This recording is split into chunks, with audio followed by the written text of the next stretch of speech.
आकांक्षा पिवाल और आप देख रहे हैं नव बिहार 24। होने के साथ ही हम लोगों को जानकारी हुआ था कि 7 मई 2024 को मतदान दिवस निर्धारित है अररिया जिले में। मतदान के संबंध में सभी आवश्यक तैयारियां निर्वाचन कार्यालय द्वारा कर दिया गया है। सभी बूथ हम लोग जानते हैं कि सुबह 7 बजे से लेके शाम के 6 बजे तक मतदान दिवस पर मताधिकार का उपयोग करने हेतु मतदाता आ सकते हैं और बिल्कुल पर्व के वातावरण में हर्षोल्लास के साथ भयमुक्त वातावरण में वो अपने मताधिकार का उपयोग करें। इस तरीके की सभी व्यवस्थाएं की गई हैं ताकि किसी भी मतदाता को कोई कठिनाई नहीं हो। आज की प्रेस ब्रीफिंग का मुख्य उद्देश्य आप सभी को अवगत कराना है कि मतदान से 48 घंटे पूर्व राजनीतिक दलों के लिए, मीडिया कर्मियों के लिए और आम नागरिकों के लिए कुछ दिशा निर्देश है आयोग द्वारा, जिसको हम सभी लोगों को जानना चाहिए ताकि किसी भी प्रकार का आदर्श आचार संहिता का उल्लंघन नहीं हो। आप सभी जानते हैं कि इस परिधि में जो 48 घंटे की अवधि रहती है, इस अवधि में किसी भी अब राजनीतिक प्रचार के कार्यक्रम पर पूर्णतः प्रतिबंध है और इस प्रकार के कोई भी कार्यक्रम का आयोजन किसी भी स्तर पर, छोटे या बड़ा, ये परमिशन नहीं है। इसलिए इन सभी चीज़ों को राजनीतिक दलों को बचना चाहिए और कोई भी सार्वजनिक सभा या जुलूस नहीं निकाला जाना चाहिए और इसी के साथ साथ जितनी भी निर्वाचन संबंधी बात है उन सबका प्रदर्शन इत्यादि नहीं करना चाहिए। निर्वाचन क्षेत्र के मतदाता जहां पर नहीं है, वैसे निर्वाचन क्षेत्रों में उपस्थित राजनीतिक कार्यकर्ता, पार्टी कार्यकर्ता, जुलूस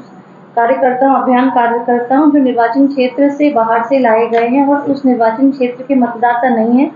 वे निर्वाचन क्षेत्र में उपस्थित नहीं रहेंगे डेफिनेटली, ताकि किसी भी प्रकार की बोगस वोटिंग इत्यादि की जो शिकायतें होती हैं उसमें भी रोकथाम किया जा सके। मतदान दिवस के दिन अभ्यर्थियों के लिए एक वाहन, निर्वाचन अभिकर्ता के लिए एक वाहन और प्रत्येक वाहनों पर चालकों सहित 5 से अधिक व्यक्तियों को बैठने की अनुमति नहीं दी जाती है और अनुज्ञा पत्र जो जिला निर्वाचन पदाधिकारी से प्रदत्त शक्तियों द्वारा जिसको भी ऑथराइज से निर्गत होगा, मात्र वही अनुमान्य किया जाएगा। अन्य किसी भी प्रकार का कोई भी पत्र, पहचान पत्र अगर कोई कैरी कर रहा है तो वो इनवैलिड ही माना जाएगा। इसी प्रकार से हमारे जो मीडिया के बंधु हैं उनकी भी हम लोगों ने आई कार्ड इशू किए हैं। आप सभी लोगों को भी मतदान केंद्र पे जाके मतदान को कवर करने के लिए परमिशन है, प्रोवाइडेड कि मतदान की जो गोपनीयता है उसको कोई भंग नहीं किया जाएगा, नंबर 1।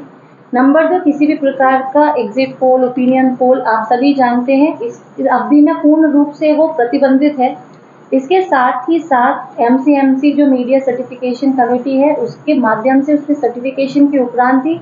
पॉलिटिकल कोई भी मैसेज है, पैम्फलेट है इत्यादि, उसका प्रचार मतलब उसका परमिशन,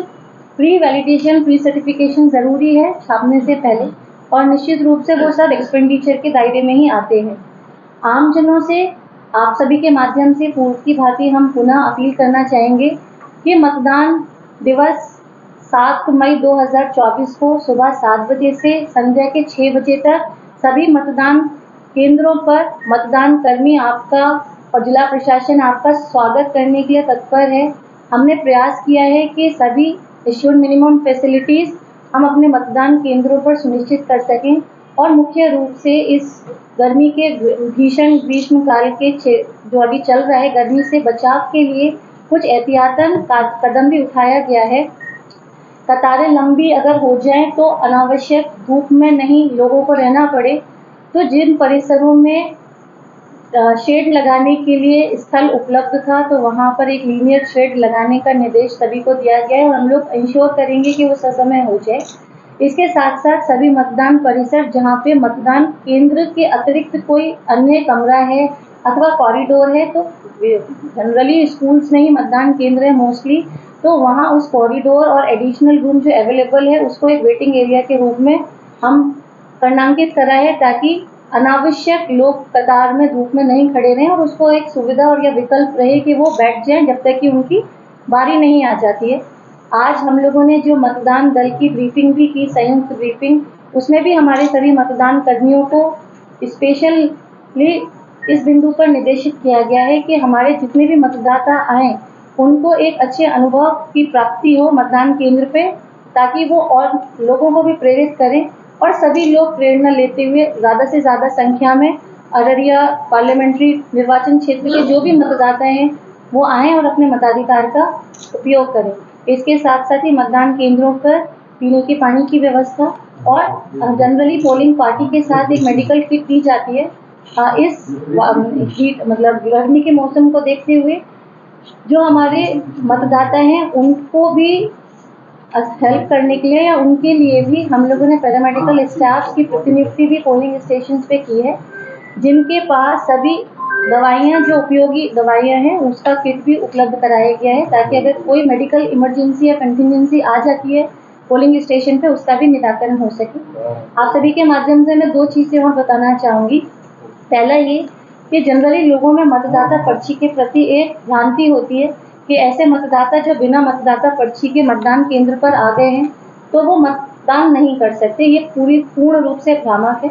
मतदाता पर्ची मतदान के लिए एक फैसिलिटेटर है कि आपको समय से अपना क्रमांक वगैरह मिल जाएगा, तो एक कन्वीनियंस होगी। लेकिन अगर किसी कारणवश आइडियली तो सभी मतदाताओं तक पर्ची पहुंचना चाहिए, किसी कारणवश उनकी अनुपस्थिति में वो अनुपस्थित थे या कोई और कारण से उनको नहीं मिली है, तो मतदान दिवस के दिन वो एक बाधा नहीं होगी और वो अपने मताधिकार का प्रयोग करने के लिए जो भी उनके पास वैलिड आइडेंटिटी प्रूफ है उसके साथ आ सकते हैं। एपिक के अलावा भी वैकल्पिक दस्तावेजों की सूची ऑलरेडी आइडेंटिफाइड है, 12 ऐसे हैं। उदाहरण के तौर पर आपका नरेगा का हो सकता है जॉब कार्ड, आपका राशन कार्ड हो सकता है, बैंक की पासबुक जिसका आपका फोटो है, किसी संस्था के द्वारा जो रिकॉग्नाइज संस्था का कोई आईडी प्रूफ इत्यादि 12 वैकल्पिक दस्तावेज। इसी तरह अपने आसपास और देश दुनिया की प्रत्येक खबरों से अपडेट रहने के लिए हमारे चैनल को सब्सक्राइब करें, साथ ही बेल आइकन भी दबा दें, ताकि आपके आसपास और देश दुनिया की प्रत्येक खबर आपके मोबाइल पर सबसे पहले पहुंच सके और इस न्यूज को ज्यादा से ज्यादा लोगों तक शेयर करें।